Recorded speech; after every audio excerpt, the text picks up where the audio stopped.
No início de março de 2020, vários sites e blogs na internet divulgaram que a NASA emitiu um alerta sobre o impacto de um asteroide na Terra, programado para o dia 29 de abril.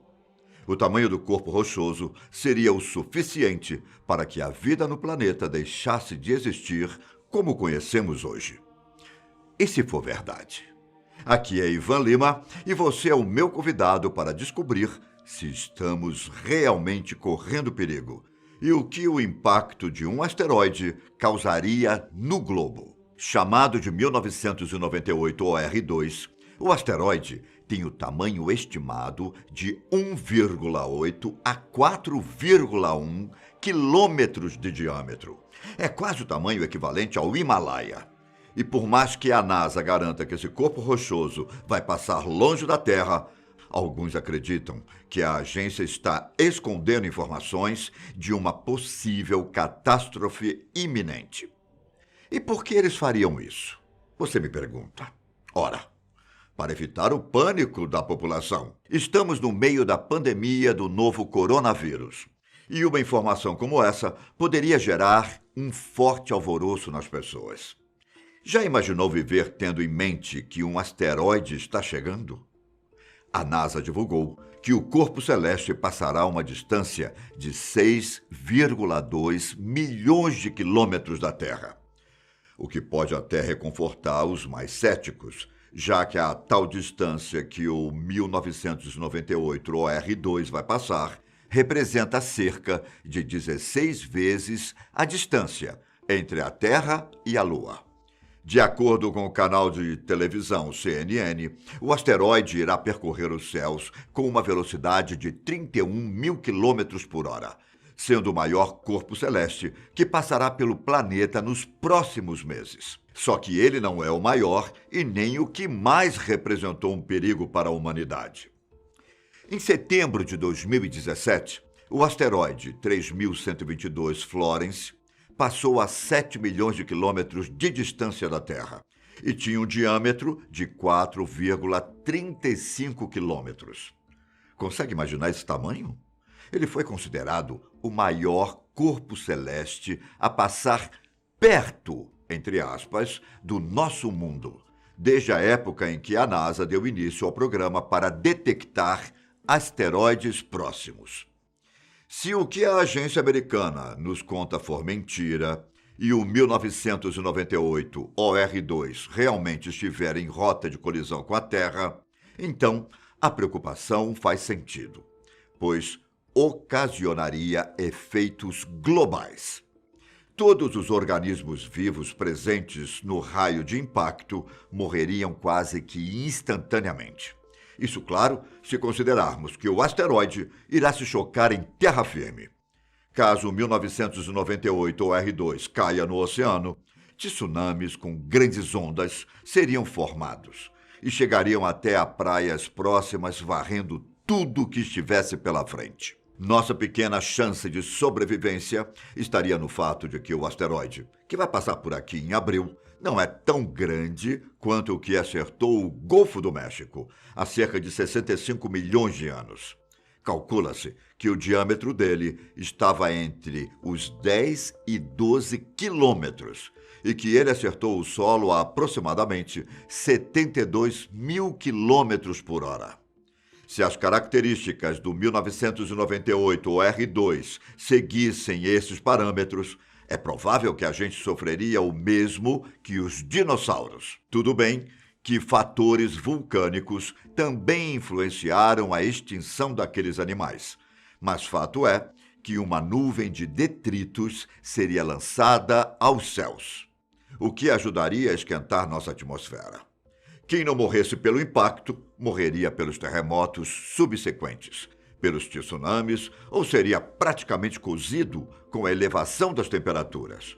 Com o passar do tempo, a nuvem de poeira esfriaria e os remanescentes na Terra enfrentariam condições abaixo de 0 graus Celsius. Tudo como conhecemos hoje no planeta mudaria. Isso se sobrevivêssemos. O que pode ser a salvação de todos nós está no fato de que a NASA, ao lado de outras agências espaciais ao redor do mundo, rastreia e monitora corpos celestes que podem trazer algum tipo de perigo para a Terra, devido à proximidade com que eles passarão por aqui.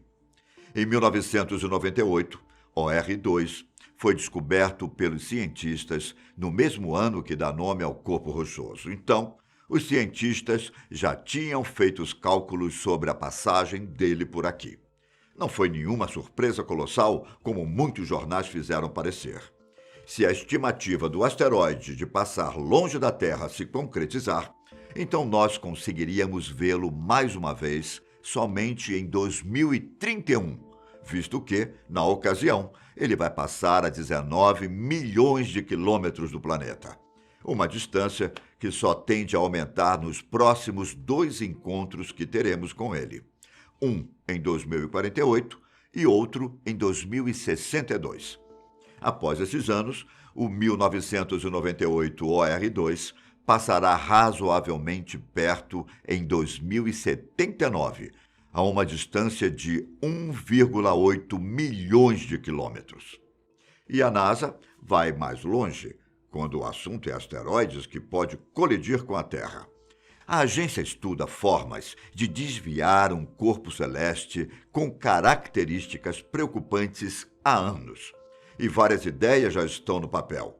Existe até uma lista de corpos celestes com chances de colidir com o planeta, disponível no site da agência. E o 1998 OR2 não está nele.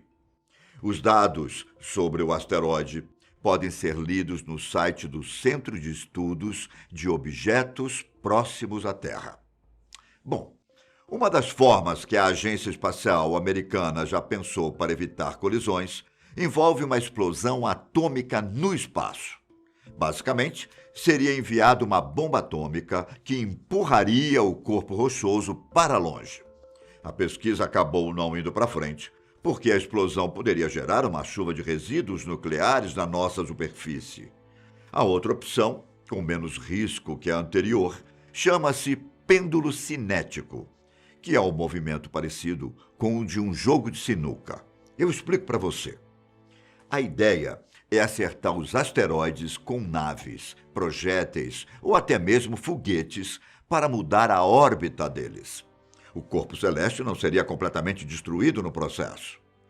Já imaginou o tamanho da pressão para fazer os cálculos extremamente precisos?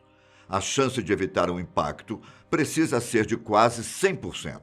Um erro sequer e nós estaríamos acabados. Fato é que o trabalho pode ser feito de 3 formas. A primeira seria realizar o pêndulo cinético, logo de cara. A segunda consiste em enviar uma nave que mediria o asteroide e faria os cálculos para determinar qual o projétil necessário para mudar a trajetória, que seria enviado em seguida. Por fim, a terceira tática envolve enviar uma nave para medir o asteroide, depois enviar mais uma para empurrá-lo moderadamente e então lançar um projétil que faria o corpo celeste desviar completamente a órbita. E a utilização de cada um dos métodos depende do tempo que temos. Acredita-se que a terceira opção seria melhor. E você, o que acha? Só que nós precisaríamos começar os planejamentos 5 anos antes da previsão da colisão.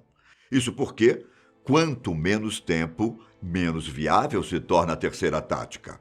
Se nosso tempo para planejar for de 2 a 5 anos, ainda seria possível realizar a segunda opção, com o envio de uma nave de reconhecimento e o projétil. Caso os planos comecem apenas 2 anos antes do impacto, pode ser que a melhor opção seja enviar um projétil direto. Com o avanço dos estudos, os cientistas acreditam que talvez seja o caso de realizar múltiplos lançamentos de projéteis menores, ao invés de aumentar o tamanho de um único. Eu estou aqui para teorizar junto com vocês, então pensem comigo.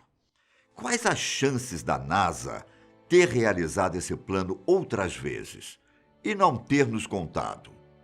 Será que já fomos salvos de asteroides e não sabemos? Essas táticas que falei foram elaboradas para acabar com o 99.942 Apophis, apelidado como asteroide do juízo final.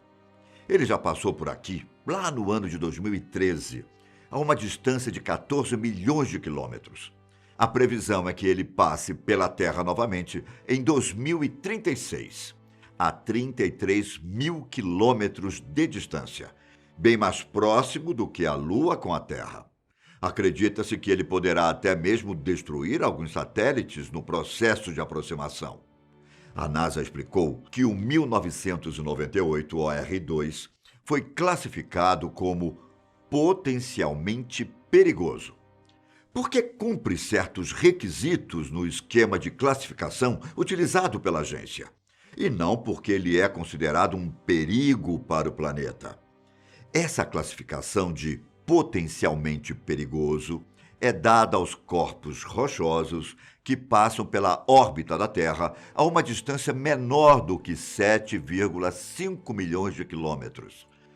E, bom, como eu disse, é dito que o 1998 OR2 passará a 6,2 milhões de quilômetros.